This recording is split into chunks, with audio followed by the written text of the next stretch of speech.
36 minutos pasan de las 9 de la mañana, ya estamos por aquí con la historiadora, docente, autora, entre otras varias investigaciones de la recientemente publicada Teatro Cielo Abierto, volumen 2, y declarada días atrás ciudadana ilustre de Montevideo, Milita Alfaro. Milita, buenos días y gracias por venir. Muy buenos días, gracias a ustedes por la invitación, un gusto. Yo decía recién, te voy a quemar al aire, porque cuando pedí el contacto a los colegas me dijeron, mirá que no da entrevistas de mañana. Ah, exacto. Entonces Para cuando mí, contestaste positivamente dije, mirá qué suerte que tuvimos. exacto, bueno, lo que pasa es que estoy en plena zafra con la publicación de un libro, hay que dejar de lado ciertos hábitos que no sé si son me da un poco de vergüenza, pero esto para mí es un madrugón. Bueno, así que se agradece doblemente. Tenemos una ciudadana ilustre que además ha madrugado especialmente. Exactamente. ¿Cómo recibiste este reconocimiento, Milita? Ay, sí, un poco abrumada, porque en fin, es un honor que uno a veces se pregunta si efectivamente merece, pero bueno, sí, finalmente la satisfacción, la emoción en una ciudad que uno tanto quiere como esta, y que además está en la vuelta permanentemente, porque incluso desde el punto de vista profesional ando siempre en investigaciones que tienen que ver con ella, ya sea por todos los temas vinculados a la identidad, encuentran en la ciudad un escenario clave para la construcción de una memoria colectiva, todo eso que tiene que ver con sentirse formando parte de una comunidad, bueno, pasa de alguna manera por ese espacio clave que es la ciudad. Y además, bueno, también, incluso para quien tiene como objeto de estudio el carnaval, bueno, también nuestro carnaval montevideano es como inimaginable sin justamente el paisaje montevideano que ha sido su ámbito tan representativo. Digo, pensar, por ejemplo, en lo que han sido los tablados de barrio, ¿no? Claro. Es decir, ese carnaval barrial, que es, diría yo, el signo más distintivo del carnaval montevideano, ¿no? Es decir, lo que lo hace un poco, digamos, único en el, y entonces, bueno, trabajando permanentemente con Montevideo y ahora con este reconocimiento, bueno, doblemente halagada, contenta, satisfecha. Ahora vamos a ahondar un poquito en el libro que presentaste justo ese mismo día que te declararon como ciudadana ilustre, que es Teatro Cielo Abierto, el volumen 2, que tiene que ver sobre la historia de los 80 años del teatro de verano. Pero quedémonos ahí en esto que comentabas a lo último, que tiene que ver con el carnaval. ¿Qué podés decirnos sobre el surgimiento del mismo, las particularidades también que tiene este carnaval tan distintivo, ¿no? En la región, claro, y en el mundo? Claro. Bueno, sí, justamente es digamos, yo si tuviera que quedarme con una característica, que en general se habla del carnaval más largo del mundo y todo eso, yo diría que es el carnaval más teatralizado del mundo. Ese componente teatral, yo creo que es lo que lo distingue de muchos otros, donde por supuesto la presencia de agrupaciones, de comparsas en carnaval es una característica, digamos, que se da en muchos carnavales, pero pienso yo que en ninguno con el hecho de que nosotros en pleno invierno ya tengamos una cantidad de conjuntos que están armando, pensando, imaginando su próximo espectáculo, ensayando, y que en última instancia, bueno, incluso habiendo quedado por el camino tantas otras manifestaciones que tienen que ver con el carnaval, tuvieron que ver con bailes de máscaras, es decir, los corsos, en fin, una cantidad de otras cosas que han perdido prácticamente relevancia dentro del carnaval actual. Bueno, finalmente nuestro carnaval es ese gran festival de teatro popular y callejero al que asistimos en cada febrero, y entonces yo creo que ahí está el rasgo más más representativo, más característico, ¿no? La teatralidad tiene que ver con esto de la planificación de los ensayos, de la subida al escenario. Exacto. Nosotros estamos en febrero, se asiste, bueno, en este carnaval son 42, siempre anda alrededor más o menos de ese número. En el pasado eran muchísimos más, llegamos a tener más de 100 agrupaciones, ¿no? Es decir, en el carnaval de 2025 se asiste en febrero al estreno de 42 espectáculos teatrales, en fin, que tienen una larga preparación detrás y que además están justamente, se nutren de una cantidad, digamos, de elementos y de teatrales, como son, bueno, vestuario, escenografía, actuación, baile, canto, obviamente repertorio, letra, ¿no? Es decir, o sea que, bueno, que ha ido ganando terreno, porque eso también lo has planteado mucho, que el texto ha ido ganando, ¿no? En todos estos años. Exacto, cada vez más. Es como muy, es decir, hay ahí como que hay tres patas que tienen que estar las tres, para que un espectáculo realmente redondee lo que uno espera, digamos, de un espectáculo de carnaval. Tiene que haber lo visual es muy importante, lo coral y lo musical es también muy importante, y lo textual es decisivo. Claro. Es decir, yo pienso que a esta altura es como difícil que, más allá de que de pronto en esos otros aspectos un espectáculo destaque, es como difícil que se sostenga si no hay digamos un texto que muy fuerte y que dé, digamos, un poco la cuestión más conceptual, que es un poco la base, ¿verdad?, del espectáculo, de la propuesta. Melita, a la hora de estudiar el carnaval, ¿a qué sectores de la sociedad es que se puede rescatar del olvido? Bueno, ahí está. Yo creo que desde el punto de vista historiográfico, uno de los principales atractivos que puede tener tomar el carnaval como objeto de estudio es la posibilidad justamente de llegar a formas de vivir, de sentir, de expresarse, o al punto de vista de sectores que generalmente no han sido tenidos en cuenta a la hora de pensar el pasado. Es decir, porque justamente esa teatralización de la que hablábamos antes, que genera justamente esta presencia tan protagónica de comparsas con repertorios, agrupaciones, etcétera, etcétera, permite justamente decir que llegar a la expresión, a la forma en que determinados sectores, es decir, se paran frente al mundo, frente a su sociedad, frente a la problemática cotidiana, etcétera, etcétera.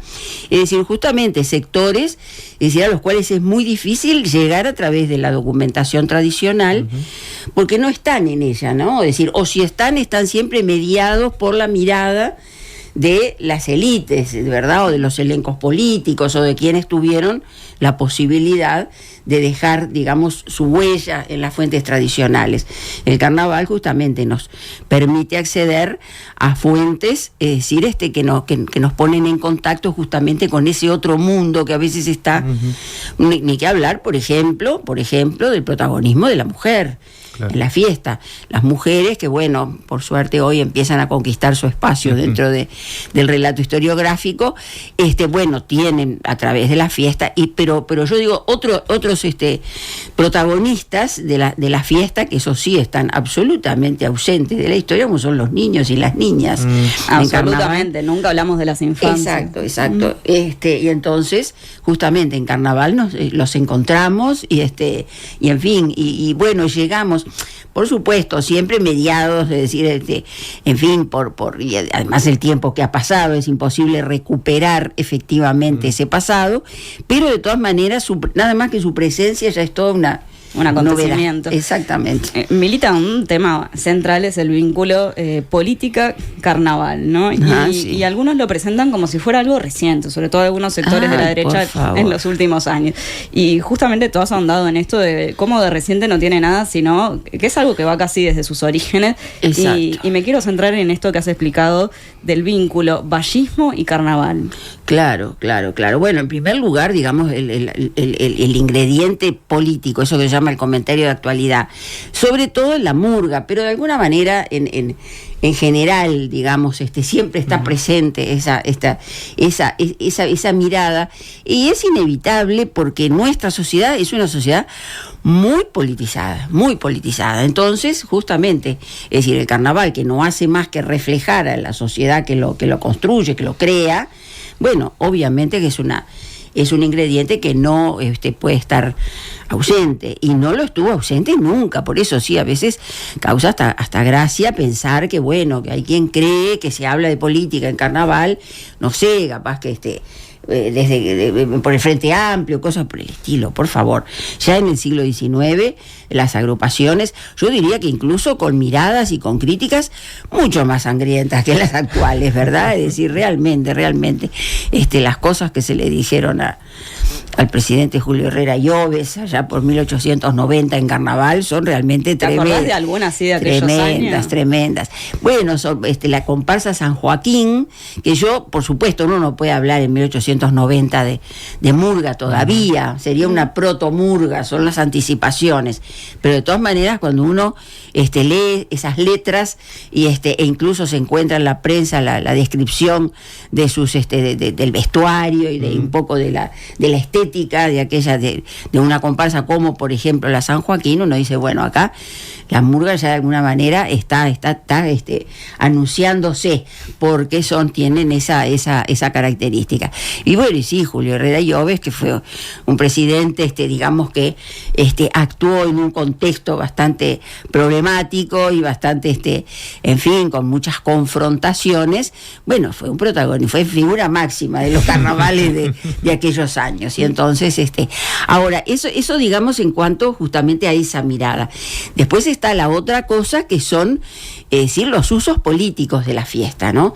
Y entonces ahí, porque uno, incluso hasta es medio contradictorio, el carnaval que sale a criticar que es un momento, digamos, de transgresión, de subversión del orden establecido y qué sé yo, y sin embargo, también ese carnaval que es como tan disfuncional, digamos, al poder. Bueno, pero también tiene otro costado. El carnaval es tan multifacético que también uno puede hablar de una dimensión oficialista también del carnaval. ¿Cómo es eso? Claro, porque como toda fiesta, es decir, que convoca multitudes y todo lo demás, bueno, si esa fiesta desde el oficialismo, es decir, tiene también un sentido pedagógico, tiene un sentido de mostrar al pueblo, es decir, dar determinada imagen, ¿verdad? Y eso ha estado siempre muy, muy presente en nuestro carnaval. Por eso es que a lo largo del tiempo y bajo los más diversos gobiernos de signo político que quieras, el carnaval nunca ha sido prohibido. Es decir, el carnaval es también una instancia en la cual el oficialismo da una imagen de sí mismo. Y eso pasó con el vallismo también. Y es bueno, el vallismo es en ese sentido un actor clave, decisivo, porque, digamos, más allá de esas manifestaciones carnavaleras del siglo XIX, uno puede decir que el formato que llega, por supuesto, con un montón de permanencias, pero también de cambios, llega hasta hoy, bueno, se consolida, se conforma, se termina de estructurar justamente en el 900, en ese Uruguay que se llama el Uruguay del primer vallismo, en forma bastante abusiva, porque ahí había también la presencia de otros actores decisivos, pero bueno, el vallismo como uno de los ejes centrales de esa.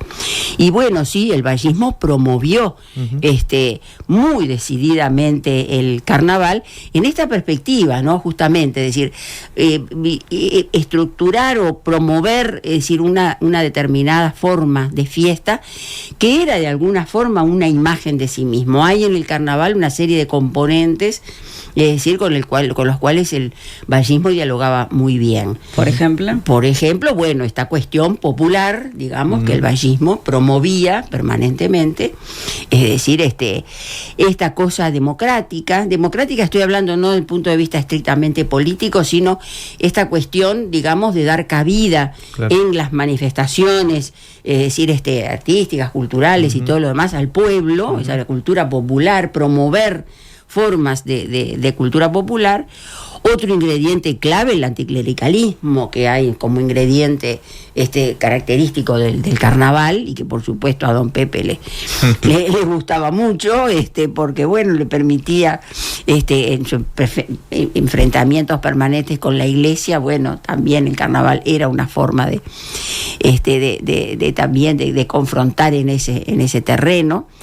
Y además otro elemento, es decir, que tiene que ver con lo que significó el carnaval en la promoción de un modelo, digamos, de esta cuestión de Montevideo ciudad balnearia y de promoción del turismo, que hoy está muy incorporado y que todos tenemos muy, digamos, es clarísimo, ¿no?, lo que significa desde el punto de vista económico el turismo para el país, pero que en aquel momento era realmente, es decir, era una política como muy revolucionaria, como muy incluso criticado el vallismo a consecuencia de que eso genera la necesidad de inversiones y todo lo demás, y bueno, el gobierno tira la plata para promover una cantidad de cosas que no sirven para nada y que qué sé yo. Las mismas críticas que ahora. Exacto.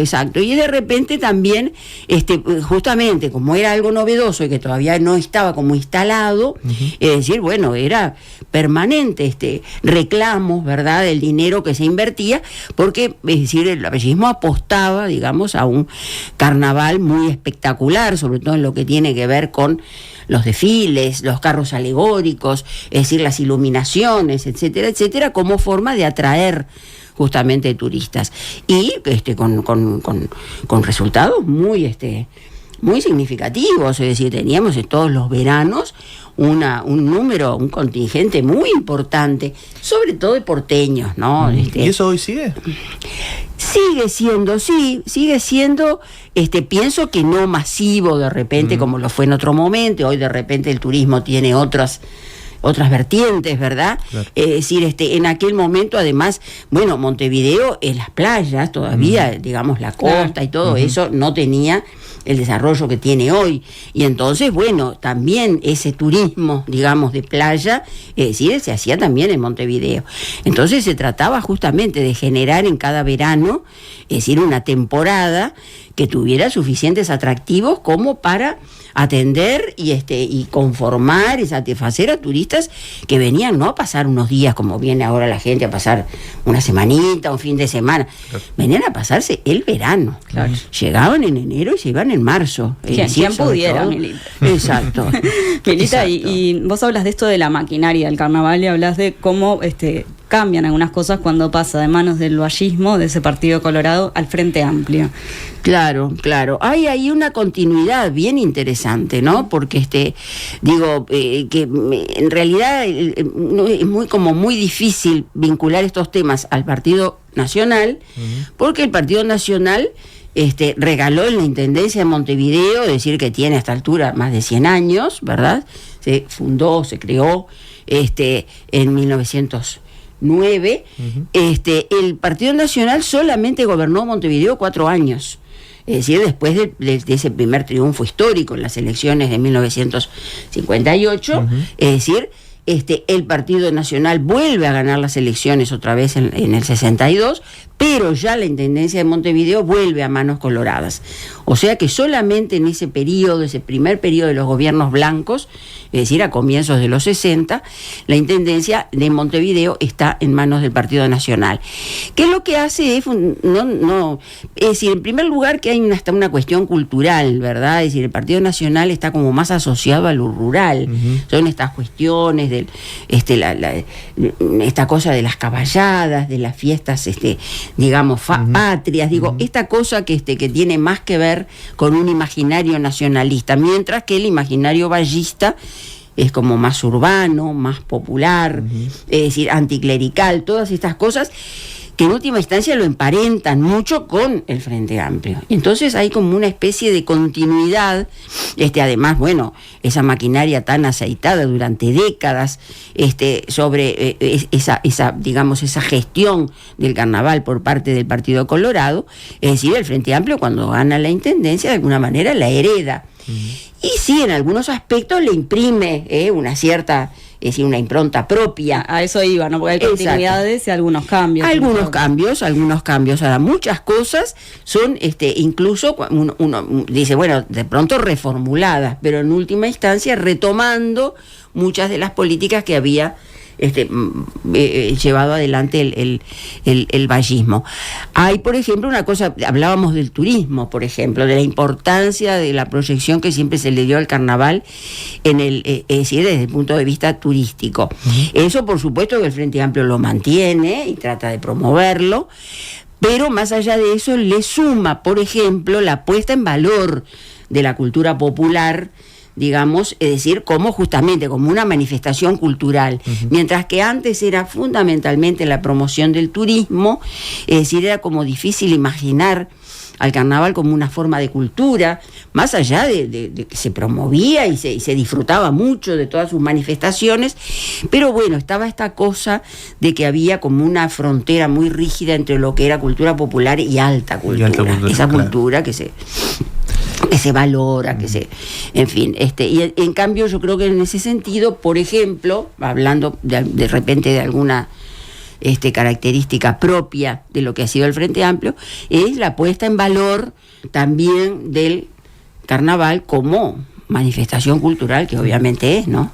Pasemos un poquito al libro, Milita, Teatro libro que lo voy a mostrar acá. Sí, por favor, mostrarlo ahí en cámaras. Es una edición libraco más el que libraco, libro. el librito no, libraco. Sí. Teatro Cielo Abierto, que es el segundo volumen, ¿no? Que tiene que ver con volumen, porque hubo un primer volumen, publicado creo que en 2012, pero que estaba centrado, apuntaba más a la parte, digamos, gráfica, ¿no? Es decir, el Teatro de Verano tiene, a partir de, es decir, a través del Centro de Fotografía, una colección maravillosa de fotos, en fin, de los artistas que han pasado por él y de cantidades de incidencias, digamos, a través de su historia. Se inauguró. Entonces, ese volumen se publicó en 2012. Hacía falta uno que contara más, digamos, la historia, y entonces llegó otro. El Teatro de Verano se inauguró en 1944. Exactamente. Y en el primer capítulo ustedes lo titulan como el teatro imaginario, ¿no? Y se refieren un poco a lo que tiene que ver los años previos, los años previos a la creación del teatro. ¿Cómo fue que se proyectó ese teatro? Claro, en aquellos años.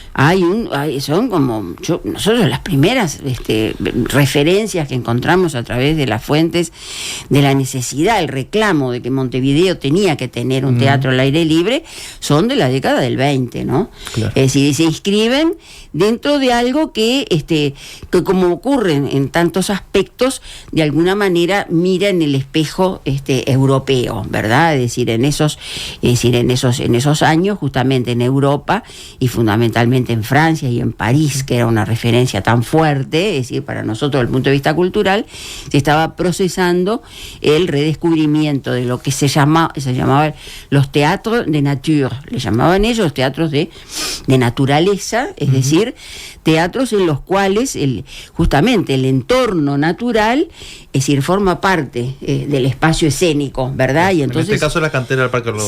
Claro, se redescubre el atractivo que todo eso tiene después de haber, desde siglos atrás, desde el Renacimiento prácticamente, haber encerrado el teatro en el modelo del teatro en la italiana, ¿verdad? Es decir, que tuvo un auge impresionante y que se replicó en el mundo entero y en Montevideo a través de sus teatros Solís, ¿verdad? Que una mira en realidad el Teatro de Verano y es medio volver también al teatro griego de los clásicos, ¿no? Exactamente. Cómo se redescubre ese encanto y justamente que tenía el anfiteatro griego y que de alguna manera nuestro Teatro de Verano replica, ¿no? Reproduce esa cosa así enclavada en las canteras, pegadito al mar, que eso también, también.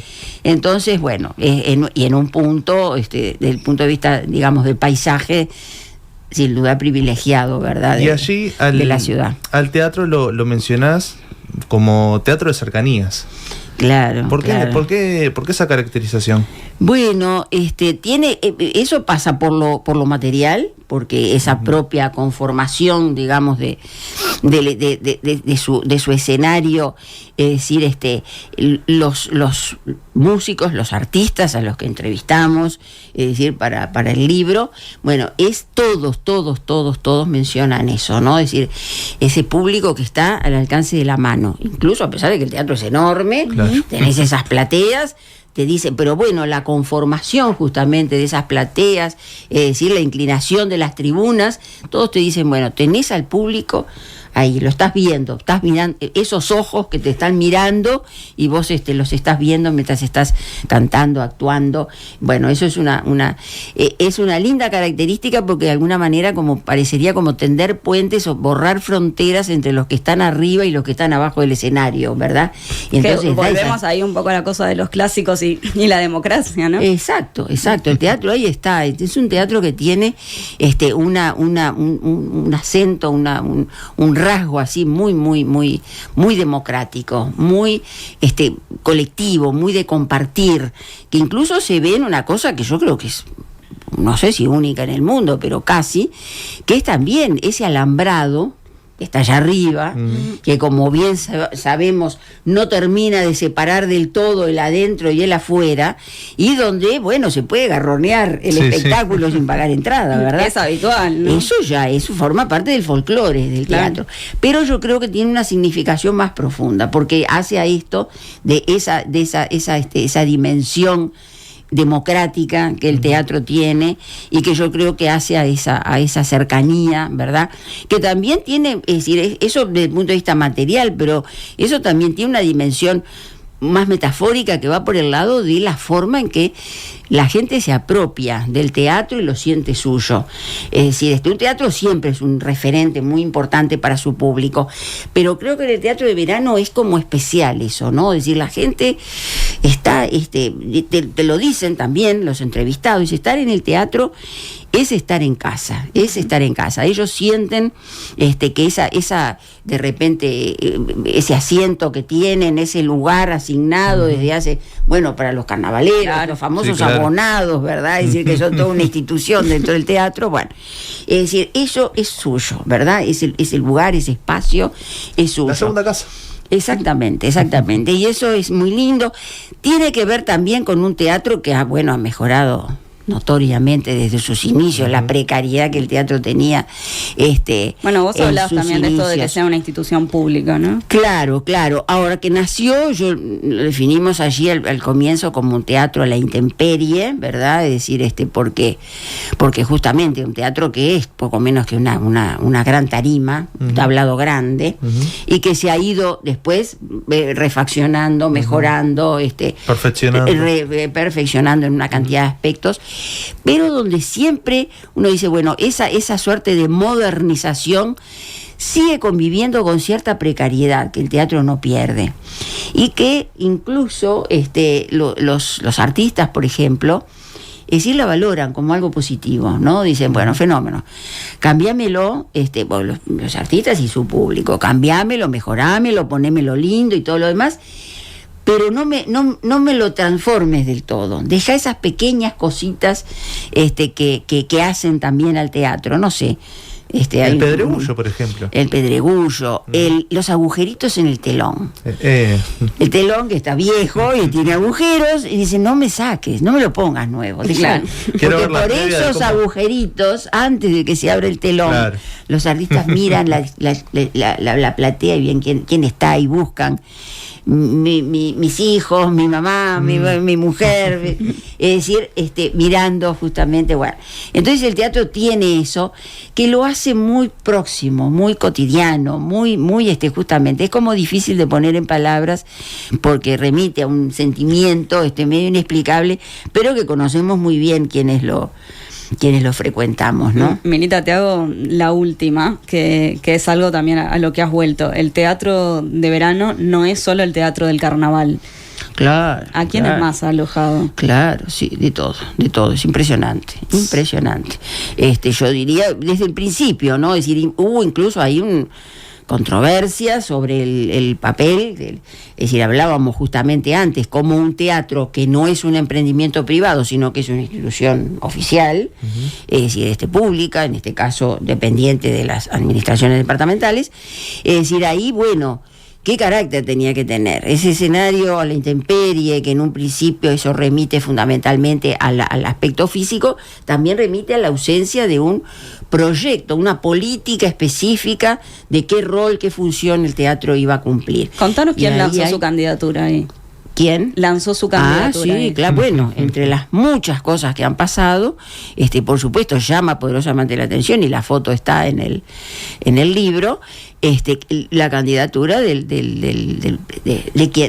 quien había sido, es decir, el presidente, es decir, de la calle Herrera, es Alberto Lacalle Herrera, padre de nuestro actual presidente, que se candidatea, justamente lanza su candidatura en el Teatro de Verano, y entonces llama la atención ver esas tribunas llenas de banderas de la 400, de la 40, que no es un poco la imagen más habitual, pero bueno, también Tarigo, su precandidatura en este caso, es decir, apoyado por la CBI, en un contexto que justamente remite a un momento muy particular que vive el teatro, y que vive un poco esa subcultura juvenil que estalla una vez que termina la dictadura, y que genera justamente, es decir, un auge del rock, ¿verdad? Es decir, de una juventud que se identifica con el rock, y que también va a encontrar en el Teatro de Verano su escenario privilegiado, ¿verdad? Es decir, algo que después se reafirma en los años 90, ya en un contexto, en una etapa diferente de esas del rock nacional. Y bueno, por supuesto, sí, eso es muy, muy fuerte, hasta el punto de que uno dice templo de Momo, templo del rock and roll también, ¿no? Muy fuerte. Pero además todo, allí hay tango, allí hay, bueno, por supuesto, la expresiones de música clásica, ballet, la cantidad de veces que fue la Comedia Nacional, el Teatro de Verano, la música tropical. Y sumado a eso la cantidad impresionante de músicos, de artistas internacionales que llegan fundamentalmente ya en los 2000, ¿verdad? Y que es brutal, ¿no? Acá, bueno, el libro da cuenta de eso, justamente para reflejar esa realidad. El capítulo que cubre eso, donde pasa casi todo, le habíamos puesto donde pasa todo, y dijimos, bueno, no, vamos a ponerle casi todo. Pero es tal cual, es impresionante la cantidad de incluso de espectáculos que eran como medio inimaginables que pudieran llegar a Montevideo, pero bueno, estuvieron y pasaron por el teatro. Milita Alfaro, ciudadana ilustre de Montevideo, de la que sabe todo o casi todo. Muchísimas gracias por acompañarnos esta mañana. Muchas gracias a ustedes, y hasta muy pronto. Hasta la próxima. Nada que perder.